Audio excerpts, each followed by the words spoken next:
하나님 말씀 보겠습니다. 민수기 12장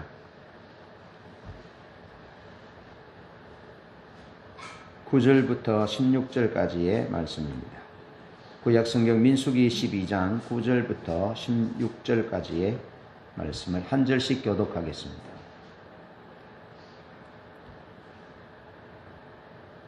제가 9절을 읽습니다. 여호와께서 그들을 향하여 진노하시고 떠나심에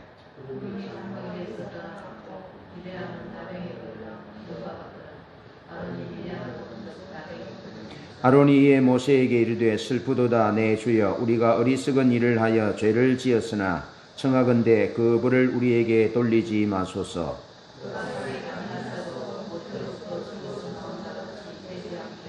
모세가 여호와께 부르짖어 이르되 하나님이여 원하건대 그를 고쳐 주옵소서. 여호와께서 모세에게 이르시되 그의 아버지가 그 얼굴에 침침히 됐을지라도 그가 이래 동안 부끄러워하지 않겠느냐. 그런즉 그를 진영밖에 이래 동안 가두고 또 위에 돌아오게 하여 주시니라.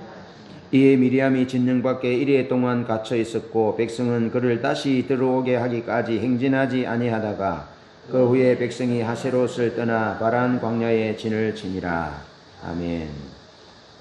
오늘은 온유한 섬김이라는 주제로 하나님의 말씀을 나누고자 합니다. 여러분, 오늘 우리 사회와 우리의 시대를 보면 참 유쾌한 일보다는 참 씁쓸하고 가슴 아픈 일들이 많은 것이 사실입니다. 나는 그러고 싶지 않은데, 나는 원치 않은데, 원치 않는, 뜻하지 않는 그런 일들이 개인적으로, 사회적으로, 또 가족적으로, 국가적으로, 세계적으로 일어났습니다. 또 일어나고 있고 일어날 것입니다. 여러분, 미래학자들이나 지혜로운 사람들은 앞으로 우리가 살아가는 세상 가운데 앞으로 우리가 지금까지 경험해 보지 못한 그런 많은 일들이 있을 것이다 라고 예견하고 있습니다. 자, 이런 때에 교회가 참 세상으로부터 비난의 대상이 되어 있는, 또 하나님의 기준이 다수에 의해서, 사람들에 의해서 무너지는, 그래서 의인이, 선한 사람이 불의한 사람으로부터 공격을 받는 이런 가슴 아픈 현실이 오늘 우리의 현실입니다. 여러분, 개인적으로 뜻하지 않은 그런 일들이, 억울한 일들을 당하거나 원치 않은 일을 당할 때, 여러분, 실제로 우리의 피부에 닿지 않는 그런 일들에 대해서는 실제로 우리 일이지만 그렇게 민감하게 반응하지 않을 수 있습니다. 그러나 우리 개인에게 직접적으로 부딪히는 문제들에 대해서는 우리가 사실 민감하게 반응하게 돼요. 그런데 대체적으로 진리를 벗어난 그런 반응들을 하게 된다는 것입니다. 이런 어려운 때에 우리가 어떻게 하나님을 섬기고 어떻게 사람들을, 이 사회를 섬겨야 할지 오늘 본문 말씀을 통해서 은혜를 나누고자 합니다. 자, 문제를 만날 때 우리의 믿음도 흔들릴 수 있고 우리의 어떤 건강이 흔들릴 수 있습니다. 그런 것들을 문제라 하잖아요. 문제를 만날 때 먼저 우리가 하나님을 기다려야 합니다. 문제를 해결하기 위해서 덥석 덤벼드는 것이 아니라 하나님을 기다리는 것이 없습니다. 하나님을 기다리면 하나님으로부터 말씀이 옵니다.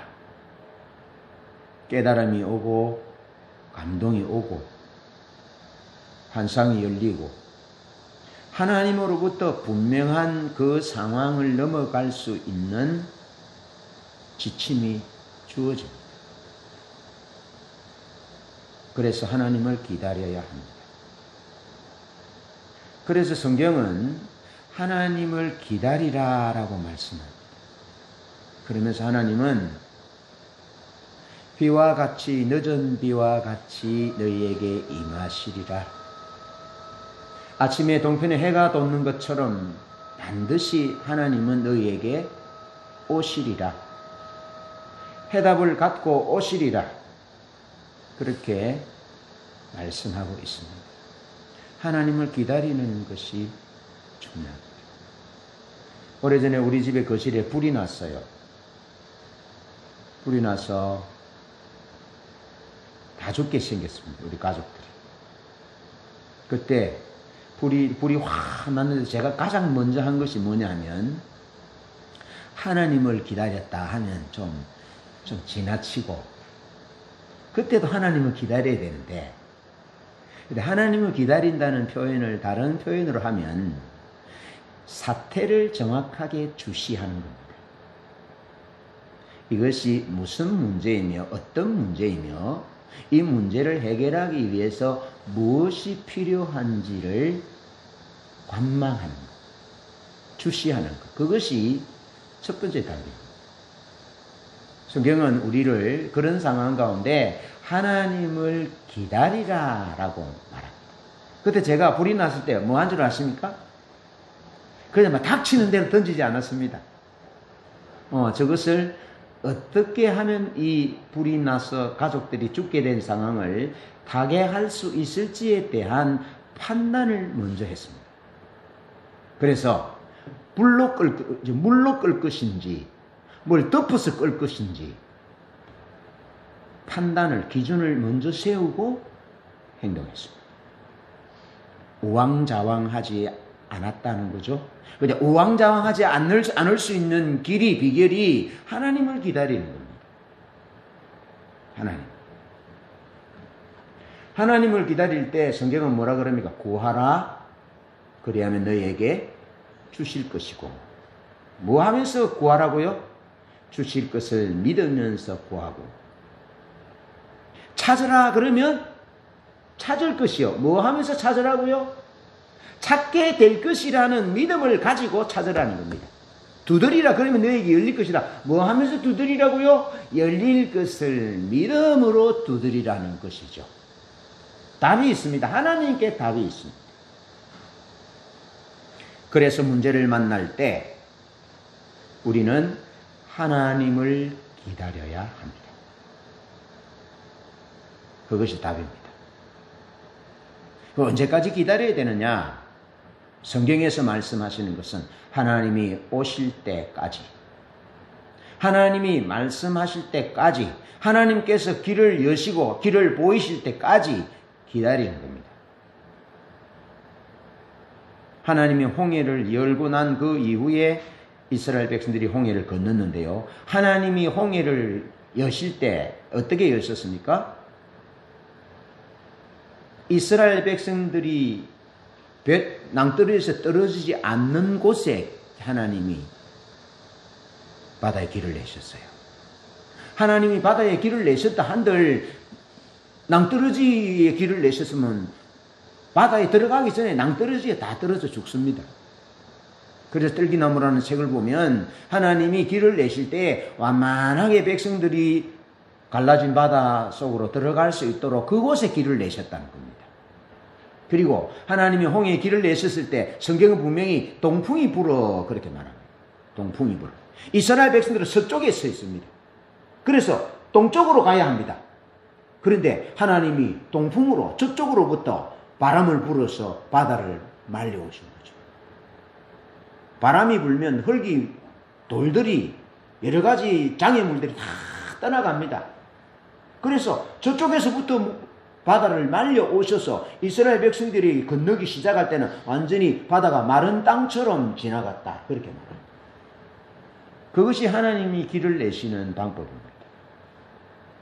그래서 어려운 일을 만날 때, 환난을 만날 때, 위급한 일을 만날 때 우리는 하나님을 기다려야 합니다. 불이 난 상황 가운데 그런 경우에는 화살 기도를 드린 것이 하나님 앞에. 짧은 기도를 드리면서 하나님이 지혜를 구하고 어떻게 해야 될지 하나님이 우리에게 주신 지혜를 통해서 그 어려움들을 타개해 나가는 것이죠. 그때 되면 하나님 그런 은혜를 주세요. 그렇더라고요. 여러분, 광야 이스라엘 백성들이 했던 가장 중요한 일이 있는데요. 그것은 하나님을 기다리는 것이었습니다.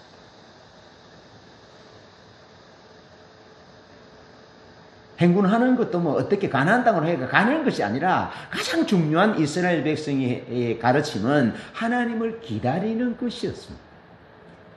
그래서 민수기 10장 33절에 보면 여호와의 언약궤가 앞서가며 그들의 쉴 곳을 찾았다, 그렇게 말씀합니다. 하나님이 앞서가서요. 하나님의 언약궤가 앞서갔다는 말은 하나님의 임재의 상징이 언약궤잖아요. 하나님이 앞서가셨다는 겁니다. 그래서 이스라엘 백성들은 민수기 9장 15절 23절에 보면 항상 하나님의 명령에 따라 이스라엘 백성들이 회막을 세웠는데, 성막을 세웠는데 그 성막 위에 하나님이 구름 기둥과 불 기둥으로 항상 임재해 계셨어요. 항상. 성경은 항상이라는 단어를 쓰고 있습니다. 항상. 그러면서 하나님이 구름 기둥으로 움직이시면 따라갔고, 구름 기둥이 멈추면 거기에 멈추었고, 그것을 성경에서의 표현은 그들이 하나님의 말씀을 따라갔고, 하나님의 말씀을 따라 행진하고 하나님의 말씀을 따라 머물렀다라고 말씀하고 있습니다. 그러니까 이스라엘 백성들이 광야에서 가장 중요하고 가장 핵심적으로 하나님이 가르쳤고 배우고 했던 것은 하나님을 기다리는 것이었습니다.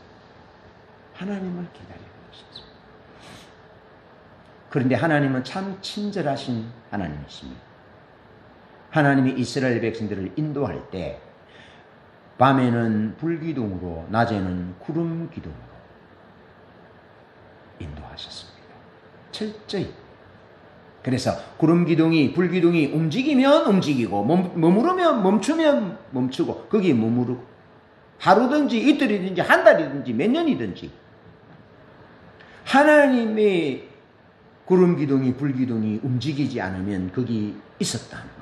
그것은 하나님이 이스라엘 백성들에게 하나님을 기다리는 훈련을 하셨던 것입니다. 그래서 광야의 성공은, 하나님을 기다리는 것에 성공하는 자는 광야에서 성공했고, 하나님을 기다리는 것에 실패하는 자들은 광야의 삶에서 실패했다. 이스라엘 초대왕 사울왕과 이스라엘의 차이점은 무엇입니까? 사울은 하나님이 기다리라 말씀하신 것을 기다리지 않습니다. 기다리지 못합니다. 그래서 인본주의 방법으로 행동합니다. 그러나 다윗은 하나님 앞에 묻습니다. 묻는다라는 것은 하나님이 다 하실 때까지 기다린다는 겁니다. 그래서 다윗의 신앙은 하나님을 기다리는 신앙이었습니다. 하나님의 얼굴을 구하는 신앙이었습니다. 그분을 기다리는, 그분에게 묻고 그분으로부터 답이 오기를 기다렸던. 그러니까 다윗은 백전백승이었습니다. 어디를 가든지 이기게 하셨다. 어떻게 백전백승이 가능합니까? 지혜의 근본이신 하나님의 말씀을 따라, 하나님의 길을 따라, 하나님의 계획과 전략을 따라서 행하니까 승리할 수밖에 없죠. 불기둥과 구름기둥이 이스라엘이 친 장막 위에 머물렀는데요. 이틀이든지 한 달이든지 1년이든지 구름기둥이 움직이는 대로 행진하고 진을 쳤다. 그렇게 말씀합니다. 그것을 여호와의 명령을 따라, 여호와의 명령을 따라, 여호와의 명령을 따라 진을 치고 행하기도 하고 머무르기도 했다. 그렇게 말씀하고 있습니다. 여러분, 우리가 이 한 가지만 성공한다면 우리 삶의 모든 문제들은 다 해결됩니다. 복잡하지 않습니다. 여러분, 이스라엘 백성들이 40년 광야를 행진할 때 길이 없었습니다. 길도 없고 물도 없고 음식도 아무것도 없었습니다. 그런데 하나님을 기다리니까 하나님 그분으로부터 물이 나왔고, 그분으로부터 음식이 나왔고, 그분으로부터 고기가 나왔고, 그분으로부터 모든 비결이 나왔던 것입니다. 그래서 하나님을 기다리는 것이 우리 삶의 승리의 비결인 것입니다. 오늘 본문 말씀 민수기 12장 1절로 10절에 보면 하나님께서 미리암과 아론의 비방을 들으셨습니다. 미리암과 아론이 모세가 구스 여인을 취했다고 비방합니다. 그 비방하는 말을 하나님이 들으셨어요. 그러면서 미리암과 아론이 하나님이 모세 너와만 말했느냐? 너하고만 말했느냐? 우리에게도 하나님이 말씀하신다. 그러면서 미리암과 아론이 모세를 비방하기 시작했습니다. 그런데 하나님은 그 말씀을, 그 비방하는 소리를 들으셨다라고 1절로 3절에서 말씀하고 있습니다. 그러면서 4절부터 6절 상반절까지는 그 미리암과 아론이 모세를 비방하는 말을 하나님이 들으시고 그들을 부르셨어요. 이리 오너라 부르셨어요. 그리고 강림하셨어요. 그리고 그들에게 말씀하셨어요. 그러면서 6절부터 8절까지 보면 하나님이 미리암과 아론에게 말씀하십니다. 그 말씀하시는 것이 뭐냐면 미리암과 아론이 하나님이 너와만 말했느냐 우리와도 말하지 않느냐라고 말할 때 그러면서 그 하나님이 모세에게 주신 권위에 대해서 비난하거든요. 비방하고 도전하거든요. 그러니까 하나님이 그 권위는 모세에게 준 권위는 너희들에게 준 권위와 다르다라고 말하면서 하나님이 선지자에게는 환상으로 꿈으로 말하지만 내 종 모세에게는 내가 직접 대면하여 말한다. 은밀히 말하지 않고 얼굴과 얼굴을 대면하여 내가 직접 말한다 라고 말씀하십니다. 그러면서 그는 내 종이고 그는 충성된 내 종이다 라고 말씀하십니다. 그리고 9절로 10절에 보면 미리암이 나병에 걸리잖아요. 나병에 걸린 이유는 하나님을 기다리지 못한 결과입니다. 여러분, 비난할 만한 일이 있을 수 있습니다. 원치 아니하는 일들이 있을 수 있습니다. 우리의 마음을 무너뜨리는 그런 일들이 있을 수 있습니다. 그때 우리는 우리를 무너뜨리는 그런 여러 가지 요인들 때문에 우리가 말로 우리의 감정을 뱉어내지 말고 그것은 여기에 가져 있고 하나님께 아뢰는 것입니다. 하나님, 지금 제 마음이 이렇는데요. 하나님 어떻게 하면 좋겠습니까? 하나님 이를 통해서 무엇을 가르치시려고 그러십니까? 뭘 하시려고 그러십니까? 라고 하나님께 묻고 하나님을 기다리면 하나님이 그 문제를 해결할 수 있도록 해주십니다. 우리 하나님은 우리가 있는 인격적인 요소 중 감정이 있으신 분이잖아요. 그러니까 하나님 우리의 상한 감정들을 만지시는 분입니다. 다 아세요. 여러분 사실 우리가 넘어지고 실수한 부분들을 돌아보면 그 한순간만 참았으면 괜찮은데 그렇지 못한 것들 때문에 무너져서 넘어져서 후회하고 그런 부분들이 있잖아요. 가끔씩. 미리암이 하나님을 기다리지 못한 결과 나병이 걸렸습니다. 여러분, 하나님을 기다리는 것은 참으로 중요합니다. 하나님을 기다리지 못하면 우리가 실수하게 됩니다. 하나님의 길에서 벗어나게 됩니다. 그러면 하나님으로부터 우리가 진노를 받을 수 있습니다. 꼭 기억하셔야 됩니다. 미리암은 나병이 걸려서 죽게 되었습니다.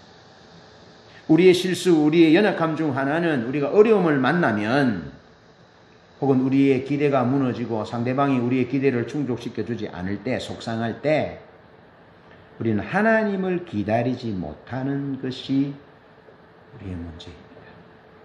저의 문제입니다. 말로 쏟아버리는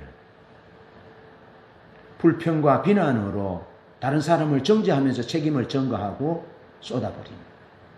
그때 잠시 멈추어서 하나님을 기다리는 제가 한 가지 사실을 알았는데요. 충청도 분에게는 3번을 물어봐야 된다네요. 3번. 한효주와 이서진, 이승기 이 몇 사람이 나오고 하는 얘기를 들어보니까 충청도 사람에게는 3번을 물어봐야 된대요. 그러면서 이거 먹을래? 이러면 냅둬요. 그러면 그것이 진심이 아니라는 거예요. 그리고 진짜 안 먹을래? 일 없이요. 그것도 진심이 아니라는 거예요. 한 번 더 물어봐야 된다는 거예요. 그렇다는 얘기를 들으면서 여러분 우리가 이 깊이라는 것이 좀 답답해요. 우리 경상도 사람이 보면. 그런데 역으로 생각해 보면 그만큼 진중하고 신중하게 다른 사람을 배려하면서 생각하는 것일 수 있습니다. 무난하고 그냥 그렇게 해버리지 말고 우리가 하나님 앞에 그렇게 하나님을 기다리면 안 좋겠습니까? 하나님을 기다리고 하나님을 기다리는 것이 참으로 필요합니다. 그래서 이사야 30장 18절에서는 잠언 8장 34절에도 하나님을 기다리는 자는 복이 있다. 그렇게 말합니다. 하나님을 기다리는. 여호와를 앙망하는 자는 새 힘을 얻으리니 독수리의 날개침에 올라감 같을 것이요 다른 박질하여도 곤비지 않겠고 걸어가도 피곤치 아니하리로다. 여호와를 앙망한다라는 말은 여호와를 우러러보고 여호와를 기다린다는 거죠. 하나님을 기다리는 자를 하나님은 붙드시고 하나님은 은혜를 주시고 하나님은 그런 사람의 머리를 드시는 분이다. 광야 이스라엘 백성들은 하나님을 기다리지 못해서 망합니다. 하나님을 기다리지 못해서 길을 잃고 방황했습니다. 하나님을 기다리지 않고 원망하고 또 원망했습니다. 그래서 이스라엘 백성 출애굽 1세대에 싸움에 나갈 만한 20세 이상 싸움에 나갈 만한 60만 3,548명은 광야에 이슬로 쓰러졌습니다. 미국 댈러스 오크 클리프 펠로십 교회의 담임 목사는 이렇게 말합니다. 우리의 삶이 흔들릴 때 우리의 삶의 태도와 우리의 삶의 원칙을 말하는데 우리의 삶에 흔들릴 만한 우리 삶을 흔드는 그런 일이 있을 때 그때는 하나님을 기다려야 할 때다 라고 말합니다. 하나님을 기다려야 합니다. 여러분 아주 우리의 삶에 너무 기분 좋은 일 아주 좋은 일들로 인하여 우리의 삶이 흔들릴 수도 있고 어떤 사람의 공격으로부터도 흔들릴 수 있고 뜻하지 아니한 여러 가지 크고 작은 일들 때문에 우리의 삶이 흔들릴 수 있는데 그때 우리가 취해야 될 자세는 하나님을 기다려야 할 때이다. 하나님은 우리가 그분께 귀를 기울이기를 바라시는 때이다는 겁니다. 그러면서 여호수아 2장 8절로 21절 6장 22절로 23절에 보면 이스라엘의 정탐꾼 앞에 서 있는 라합의 모습을 볼 수 있습니다. 여러분 라합이 이런 얘기합니다. 하나님이 그 바산왕 옥의 나라를 무너뜨린 것들을 우리가 들었을 때 우리 백성들은 간담이 녹았다. 그러니까 완전히 녹아내린 겁니다. 완전히 삶이 녹아내리는 그런 상황일 때 라합의 얘기는 그래도 이스라엘의 하나님은 상천하지의 하나님입니다. 하늘의 하나님, 땅의 하나님, 온 우주의 하나님이니 그러면서 라합은 그 하나님을 자기와 자기 가족의 운명을 의탁합니다. 그러면서 이스라엘 백성들이 가나안 땅에 들어오기까지 라합과 그 가족들은 하나님을 기다리고 하나님이 정탐꾼이 주었던 하나님의 약속을 기다립니다. 그래서 창틀에 붉은 줄을 매달아 내립니다. 하나님을 기다리는 것이 핵심입니다. 라합은 삶이 흔들릴 때, 여리고성 전부가 흔들릴 때, 하늘과 땅이 진동할 때 라합은 그 시선을 하나님께 고정했습니다. 그 들리는 얘기대로 간담이 녹는 얘기들로 따라가지 아니하고 그 시선을 하나님께 고정한 것입니다. 하나님의 약속에 고정한 것입니다. 하나님을 기다렸던 것입니다. 그래서 여리고성이 다 무너질 때 라합과 그의 가족은 구원을 얻는 은총을 입었고, 라합은 마태복음 1장에 나오는 예수님의 족보에 당당히 들어가는 그런 은택을 입었던 것입니다. 여러분, 하나님을 기다리는 것이 우리 삶의 승리의 핵심입니다. 우리 삶이 흔들릴 때, 우리가 하나님을 섬기고 우리가 사람을 섬기고 세상을 섬기고 사회와 국가를 섬기는 일에 우리의 삶이 흔들릴 때, 그때 하나님을 기다리면 하나님이 원하시는 승리의 삶, 섬김의 삶을 기꺼이 살아낼 수 있습니다. 하나님을 기다리는 것이 답입니다. 제가 여러분들에게 해드릴 것은 없습니다. 하나님을 기다리는 삶을 살고 여러분이 하나님을 기다리는 삶을 살도록 하는 것이 제 일입니다. 하나님을 기다리는 사람은 망하지 않습니다.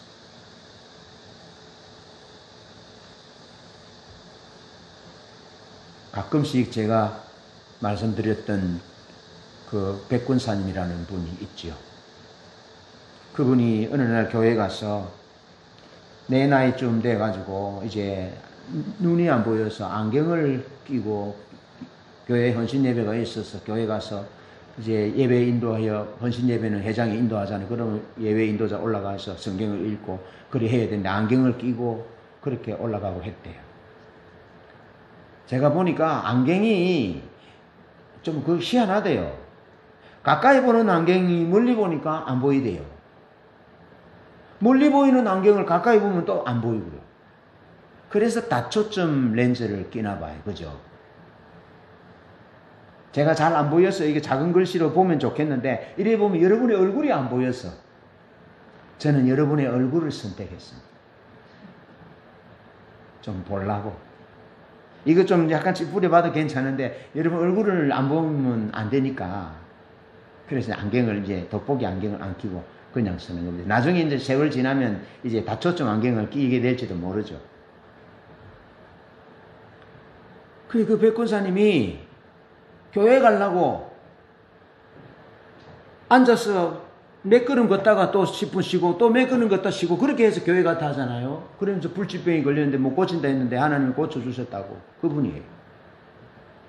그런데 어느 날 교회에 문제가 있어서 교회에 큰 어려운 문제가 있어서 하나님 앞에 가서 밤새도록 기도했대요. 밤새도록 하나님을 기다렸대요. 그러면서 밤새도록 울었대요.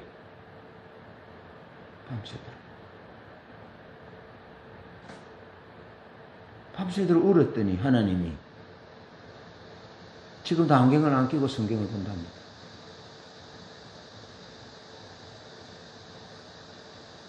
우리 안경을 다 꼈는데 그래서 집에 가서 밤새도록 울으란 말이 아닙니다.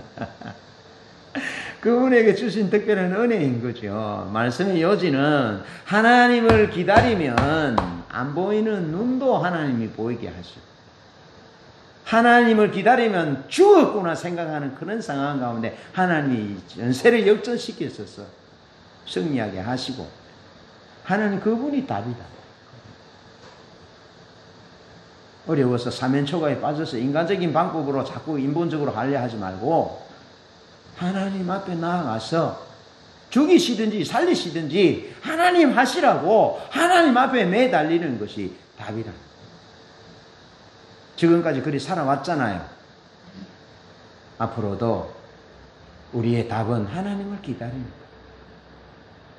하나님을 기다리면 하나님이 답을 가지고 오십니다. 왜? 우리는 그분의 자녀고 그분의 기르신 양이고 그분의 백성이기 때문에 반드시 하나님 그분은 말씀하신 대로 우리가 하나님 그분을 기다리면 오시게 되어 있습니다. 오시게 되어 있습니다.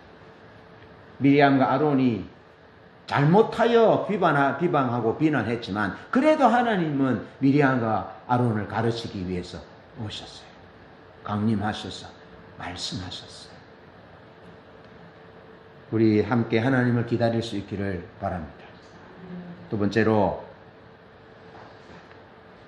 여러 가지 어려운 일이 있을 때 우리가 어떻게 하나님을 섬기고 사람을 섬기고 여전히 믿음을 지키고 아름다운 믿음으로 금 같은 믿음으로 하나님을 섬길 수 있을 것인가? 어려운 일이 올 때 사람의 평가가 아니라 하나님의 평가를 염두에 둬야 합니다. 하나님의 평가를 염두에 둬야 합니다. 여러분 지금 한국 교회가 세상 사람으로부터 받는 평가가 어떻습니까?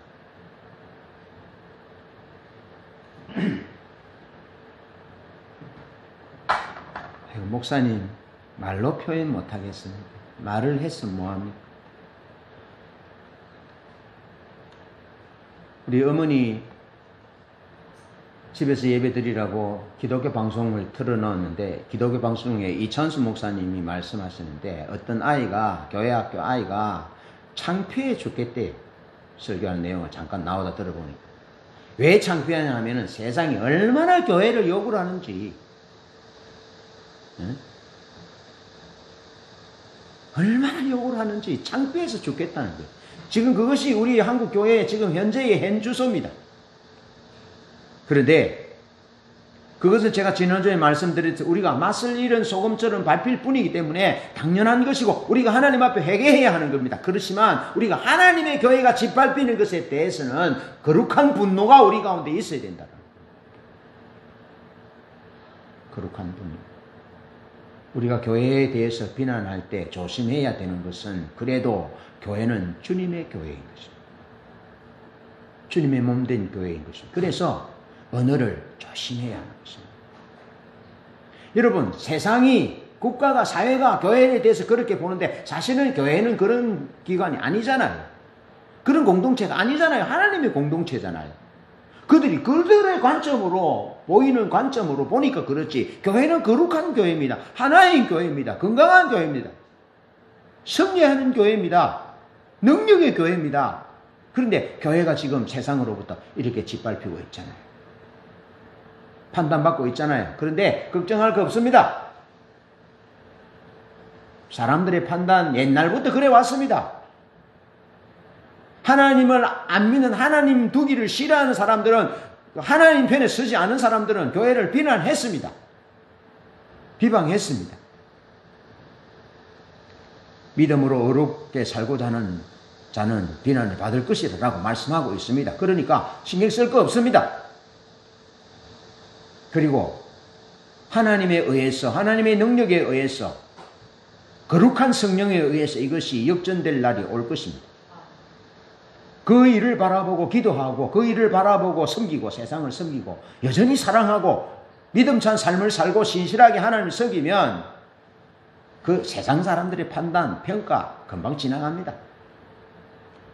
다만 복음은 교회는 하나님은 주님은 그런 분이 아닌데 세상 사람들이 그렇게 만들어버린 것 때문에 구원받아야 될 영혼이 교회에 나와야 될 영혼들이 예수를 보지 못하게 하는 것 때문에 안타까울 뿐이죠.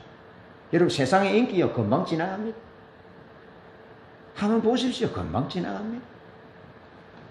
그래서 사람들의 평가를 두려워할 필요 없어요. 그러나 하나님의 평가는 영원합니다. 모세는 미리암과 아론으로부터 비방하는 말을 듣습니다. 여러분 미리암과 아론은 모세의 누나고 형님. 여러분 저는 제가 아주 어릴 때 어떻게 살았는지 모릅니다. 그러나 우리 누님은 압니다.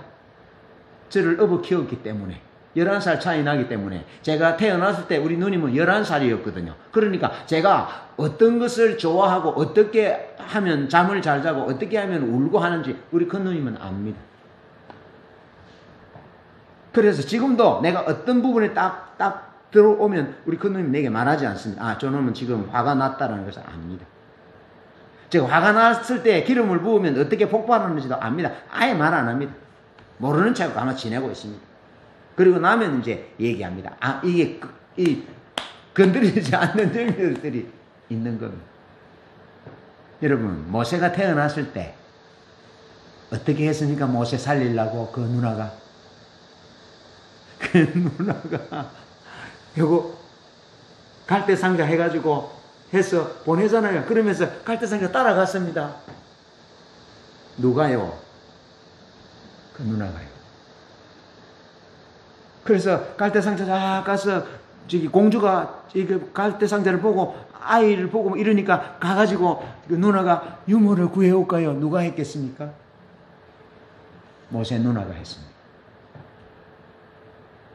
미리암과 형 아론은 모세에 대해서 잘 압니다. 그래서 어쩌면 누나와 형의 판단은 어느 정도 합리성을 띠고 있을 수 있습니다. 어느 정도 맞을 수 있습니다. 그렇죠? 어느 정도 이해가 될 수 있습니다. 아, 그럴 수 있다. 그렇게 고개를 끄덕거릴 수 있습니다. 그런데 조심하셔야 합니다. 우리는 다 알지 못합니다. 사람들이 합리적으로 이성적으로 아, 그렇구나 생각해도 하나님의 관점은 그렇지 않습니다. 하나님만이 우리의 모든 것을 정확하게 보실 수 있는 분. 합리적이고 이성적이고 아, 그렇구나 하는 그런 생각은 우리의 생각인데 미리암과 아론의 판단은 하나님의 판단과 달랐다라는 겁니다. 상당히 객관적일 수 있었지만 그럼에도 불구하고 미리암과 아론은 타락한 인간이기 때문에 그들의 상당히 객관적인 판단일지라도 하나님의 기준으로 판단받아야 되는 것입니다. 괜찮은 사람, 그 사람 지금까지 봤을 때 정직한 사람이어서 그 사람 지금까지 봤을 때 실수를 안 하는 분이어서 그것도 우리의 판단 기준이 못 됩니다. 우리의 판단 기준은 오직 진리로만 판단해요. 하나님의 말씀이 그러하기에 그렇게 판단하는 겁니다. 하나님의 말씀이 그렇다 하기 때문에 그것을 믿는 겁니다. 주님만이 어제나 오늘이나 영원토록 동일하신 분이기 때문에 주님의 판단만이 가장 확실한 판단이고 믿을 만한 판단이죠. 민수기 12장 1절로 2절에 보면 문제의 발단은 모세가 십보라가 죽고 구스 여자를 취했습니다. 아내가 죽은 후에 구스 여자를 취했습니다. 자, 비방의 내용은 권위의 문제입니다. 자, 비방을 시작하기는 모세가 구스 여자를 취했다는 것 때문에 비방을 시작했습니다. 그런데 비방의 내용은 니와만 말했느냐 하나님이 우리와도 말했지 않냐 하고 엉뚱한 얘기 권위 문제로 발단됩니다. 여러분, 이것은 우리의 모습입니다. 실제적으로 우리가 말하는 것과 그 말하는 그 이면에 다른 내용들이 있습니다. 그게 우리예요. 그러면 사람들은 잘 몰라요. 말은 이렇게 하는데 기분이 나쁜 거야, 사실은. 아시겠죠? 말은 이렇게 하는데 사실은 이게 먹고 싶다는 거예요. 복잡합니다, 우리는. 예? 인간은 복잡합니다. 그러면 예수 믿는 것이 복음 안에 들어온다는 것이 무엇입니까? 이 복잡한 것들 구조를 단순하게 바꾸는 것이 믿음입니다. 이게 얘기하면요, 이게 거룩과 진짜 이게 전부여야 돼요. 이 숨은 뜻이 없는 거예요. 그 훈련이에요. 신앙생활의 훈련은 그 훈련이에요. 말씀을 읽는 훈련은 설교를 듣고 성경을 공부하는 이유는 그 훈련이에요. 미리암과 아론은 왜 구스 여자를 취했느냐라고 표면적으로 말하는데 뒤에서는 왜 우리를 소외시키느냐, 왜 당신만 말하느냐, 왜 우리가 당신 얘기만 들어야 되느냐, 우리도 마음대로 좀 할 수 있다 해보자 라는 얘기죠. 여러분, 기억하십시오. 로마서 14장 4절에는 이렇게 말합니다. 남의 하인을 판단하는 너는 누구냐? 그 하인이 서고 넘어지는 것은 그 주인에게 있다. 저를 세우는 권능이 주께 있다. 라고 말씀해 주고 있습니다. 여러분, 사람들은 자기 생각으로, 자기 기준으로 객관적일 수 있다라는 생각으로 판단하는데, 다른 사람을 판단하는데 그것은 죄입니다. 그래서 예수님도 누구를 판단하지 않았습니다. 판단하는 것 하나님께 맡겼습니다. 예수님은 심판하는 권세도 있었습니다. 그렇지만 예수님은 판단하지 아니하셨습니다. 예수님은 거룩하게 되는 것도 하나님의 판단에 맡겼습니다. 말씀을 전하는 것도 하나님으로부터 받았습니다. 철저하게 하나님의 판단과 하나님의 평가 앞에서 예수님이 사셨죠. 성경도 그렇게 말합니다. 하인을 세우는 이는 그 주인이다. 사람을 세우는 이도 주님이시다. 라고 말씀하면서 우리로 하여금 판단하고 비방하는 그 삶을 중단할 것에 대해서 말씀합니다. 그렇지만 하나님의 평가는 다릅니다. 민수기 12장 6절로 8절에 보면 하나님이 이렇게 말씀합니다. 너희 중에 선지자가 있느냐? 선지자에게는 내가 환상과 꿈으로 말한다. 그렇지만 내 종 모세에게는 내가 대면하여 명백히 말하고 은밀히 말하지 아니한다. 라고 말합니다.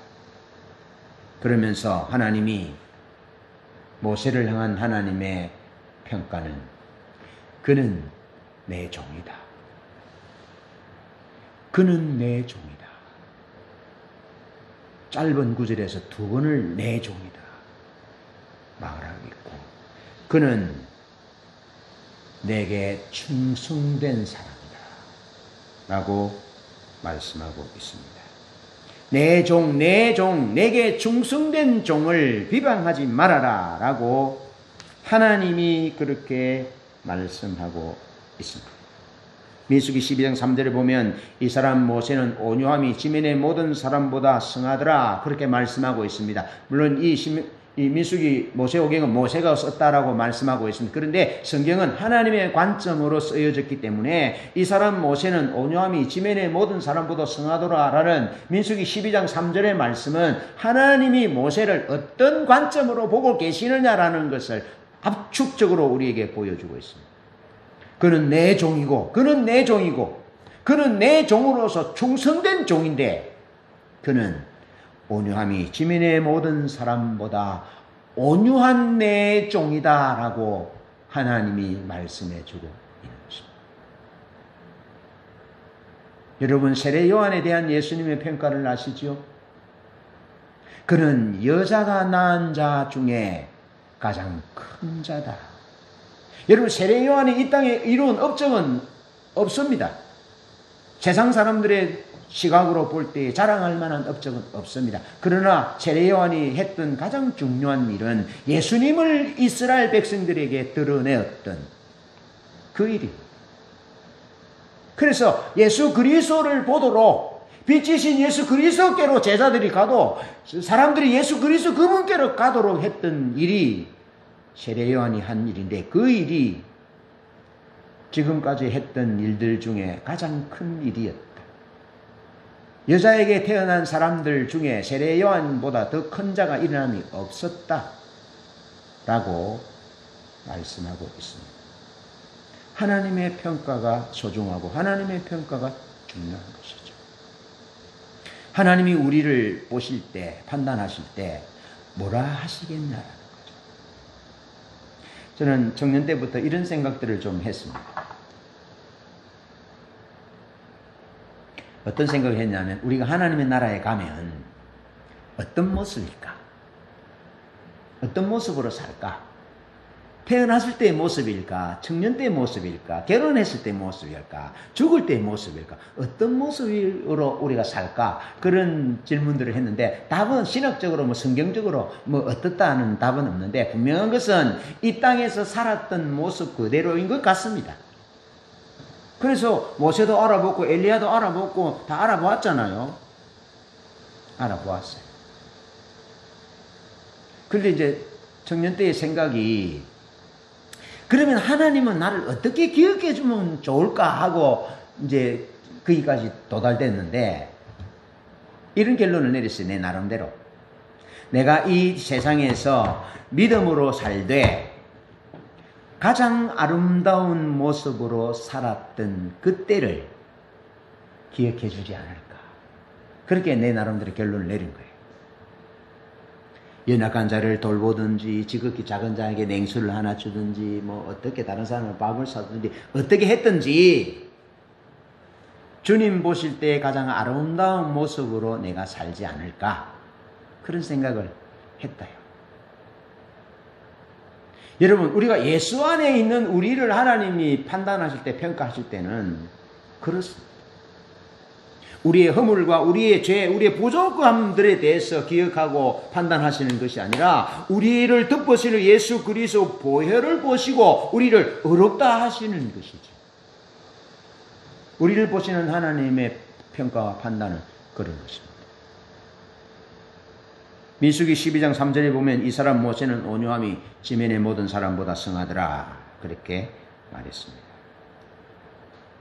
모세는 하나님께 순종하고 복종하고 맡기는 자세의 사람이었다는 겁니다. 하나님께 순종하고 복종하는 사람이었다. 그러면서 주석가 메투엘리는 자신을 하나님께 복종하여 한 가지 복수보다 20가지 용서를 하는 모든 것을 하나님께 맡기는 자세를 온유함의 자세라고 말하고 있습니다. 그러면서 존 칼빈은 노하기를 더디하며 절제하는 마음이 온유한 마음이다. 여러분 노하기를 더디하는 마음이라 하니까 생각나는 분이 있잖아요. 여호와로라 여호와로라 노하기를 더디하고. 그러니까 모세가 온유한 마음을 가졌다는 것은 모세는 하나님의 마음을 닮았다. 그래서 예수님이 나는 마음이 온유하고 겸손하니 하잖아요. 모세에게 있었던 마음은 주님의 마음이었다는 거예요. 주님의 마음. 하나님은 그 모세에게 있었던 그 하나님의 마음, 자신의 마음을 판단하시고 평가하시고 내 종이다, 내 종이다, 내 충성된 종이다. 그렇게 그를 평가하셨다 하는 것입니다. 사랑하는 성도 여러분, 어떤 일을 만나든지 하나님의 평가를 염두에 두어야 합니다. 하나님이 지금 현재 내 말을 어떻게 평가하실지, 지금 현재 내가 하는 이 행동을 하나님이 어떻게 평가하실지, 그래서 하나님 앞에 묻고 행하면 됩니다. 하나님 앞에 묻고 행하면 하나님 앞에 판단받으실 필요가 없어요. 하나님 묻고 말씀하신 대로 하면 되는데 하나님께 묻지 않기 때문에, 하나님을 기다리지 않기 때문에 세상 판단이 들어오는 겁니다. 세상 사람들의 가치와 판단이 존중되어지는 겁니다. 더 우선되어지는 겁니다. 그것이 더 무서운 겁니다. 그러면 미리암과 아론 같이 하나님 앞에 실수하게 된다는 것입니다. 하인을 세우는 이가 하나님이신데 하나님의 자리에 자기 자신을 두는 것입니다. 그러면서 판단하고 정죄하고 심판하고 하나님을 보여주지 못하는 그런 삶을 살게 되는 것입니다.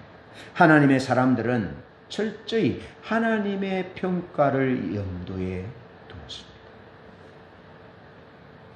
하나님이 기뻐하시는 사람, 하나님의 판단의 평가에 모세처럼 내 종이다, 내 종이다, 내 충성된 종이다. 그런 지상의 모든 사람보다 온유한 종이고, 그는 여자가 낳은 자 중에 세례요한보다 가장 큰 자가 없었다. 세례요한이 가장 큰 자라는 평가를 받으시는 은혜가 있기를 바라고,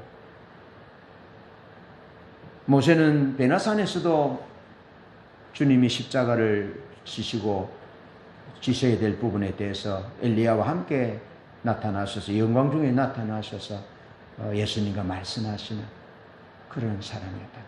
하나님의 판단, 하나님의 평가.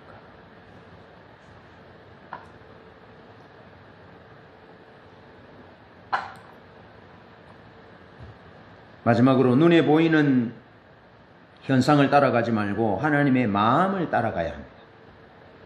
하나님의 마음을.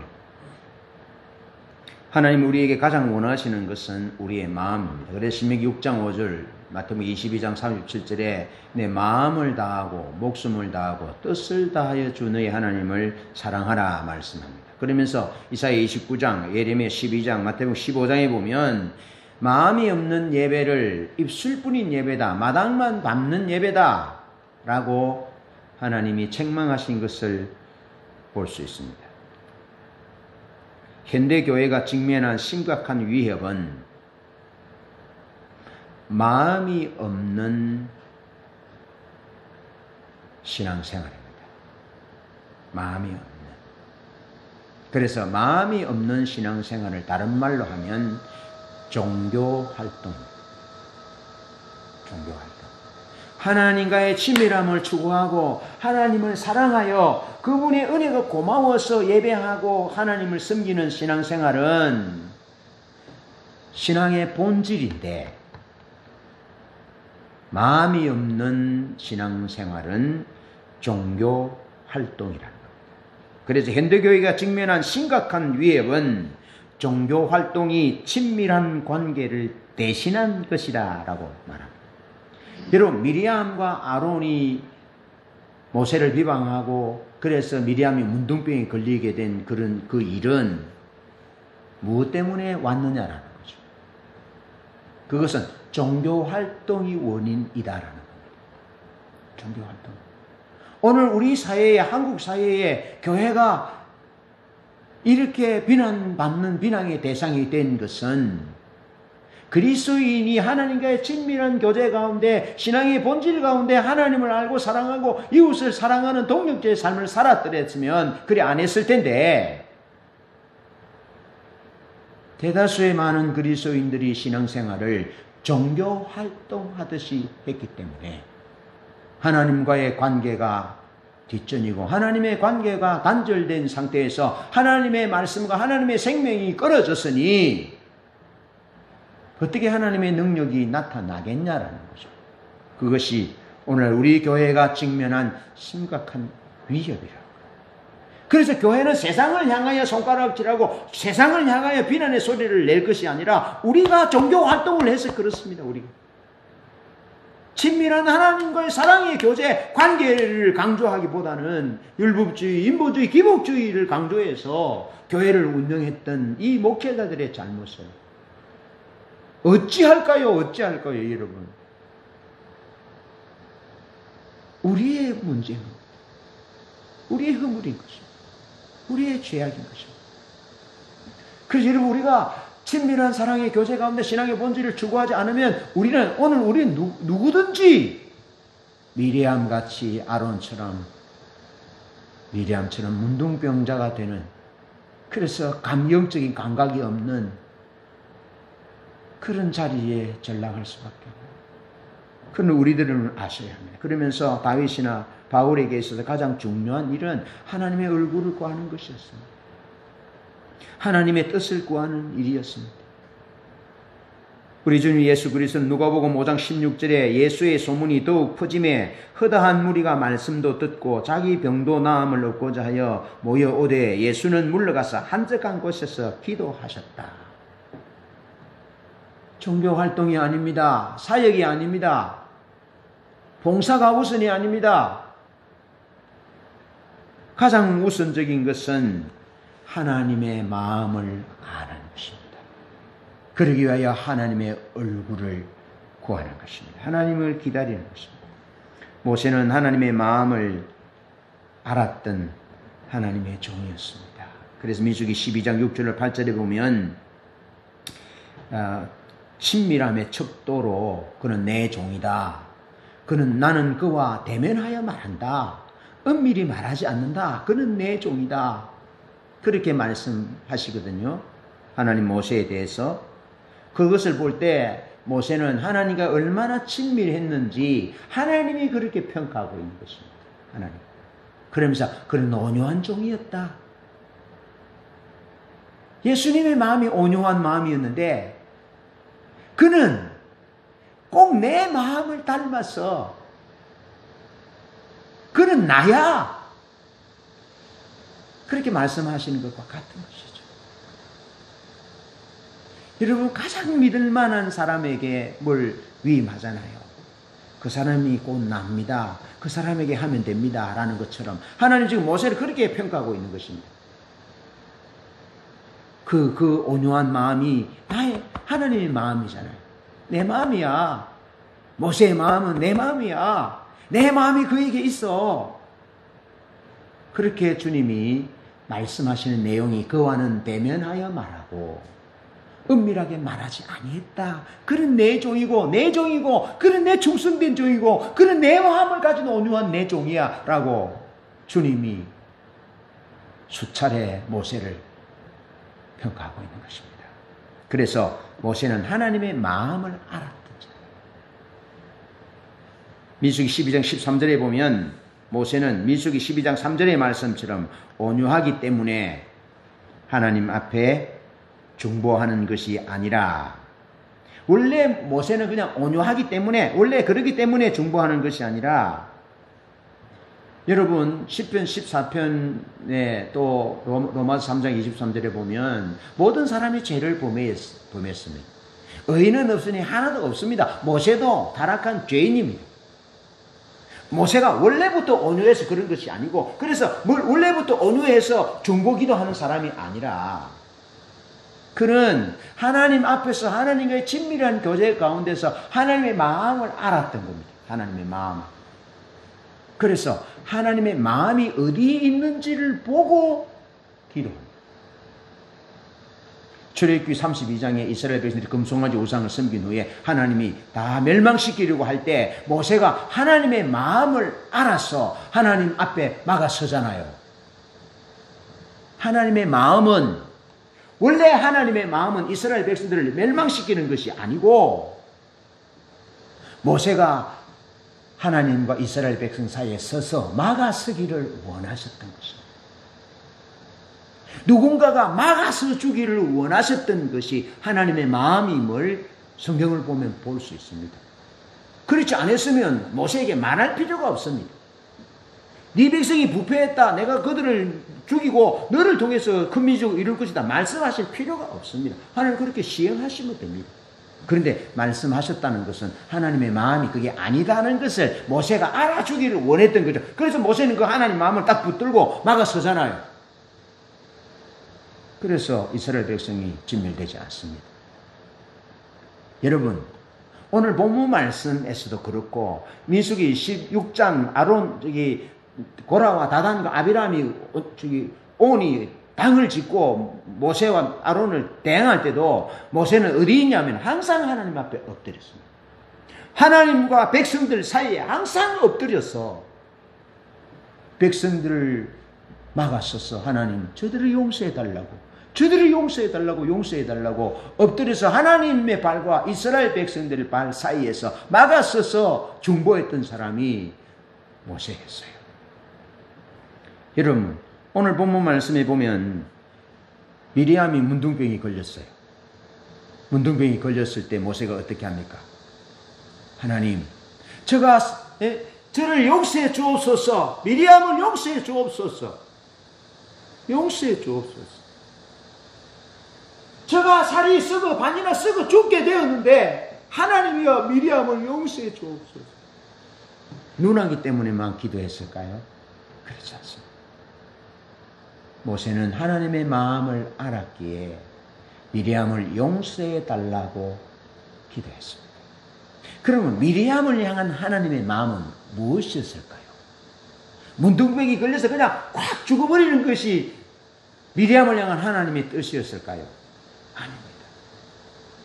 미리암이 허물이 있어서 문둥병의 진노를 받았지만 하나님의 마음은 미리암이 회복되기를 원하셨다. 이게 하나님의 마음이에요. 여러분, 이스라엘 백성들은 구름 기둥이 움직이면 따라 움직여요. 그런데 미리암이 문둥병이 걸렸어요. 그런데 이스라엘 백성들이 7일 동안 기다렸어요. 이스라엘 백성이 미리암을 기다려줬다. 모세가 미리암을 기다려줬다. 아론이 미리암을 기다려줬다. 그게 초점이 있는 것이 아니고, 구름 기둥이 움직이면 백성들은 하루든지 한 달이든지 1년이든지 움직이면 움직이고 멈추면 멈췄는데 7일 동안 이스라엘 백성들이 하세롤에서 바란 광야로 진행하지 않았다라는 말은 무슨 말입니까? 하나님이 움직이지 않았다는 거예요. 하나님도.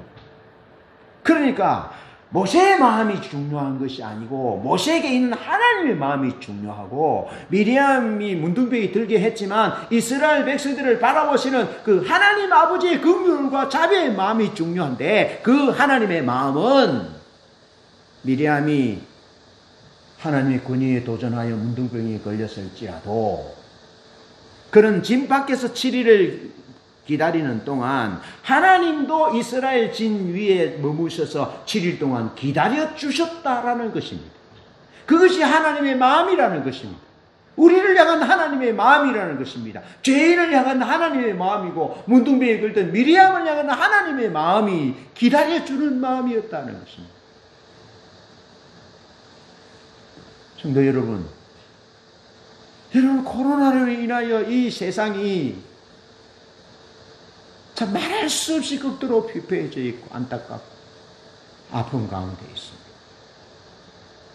특히 우리 교회가, 제가 지난주에 식당에 가보니까요, 요 앞에 식당에 국밥집에 가보니까 열도 체크하지 않습니다.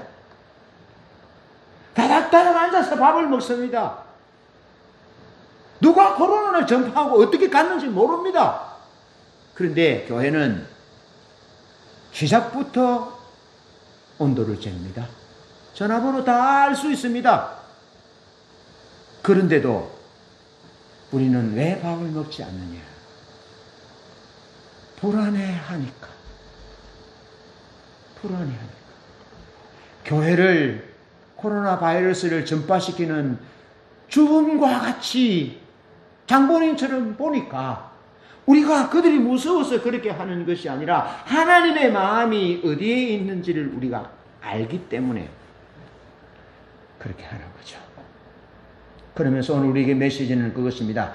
국가가, 사회가 교회를 향하여, 우리를 향하여 핍박하고 비난하고 한다 할지라도 우리는 거기에 대하여 대항하는 것이 아니라 모세처럼 하나님의 마음을 갖는 것입니다. 하나님의 마음을. 그것이 우리가 해야 될 자세예요. 우리가 해야 될 자세. 국가는, 사회는, 사람들은 잘못 판단할 수 있습니다. 자기 목적과 자기의 이익을 정당화하기 위하여 다른 사람을 공격할 수 있습니다. 누구든지 그럴 수 있습니다.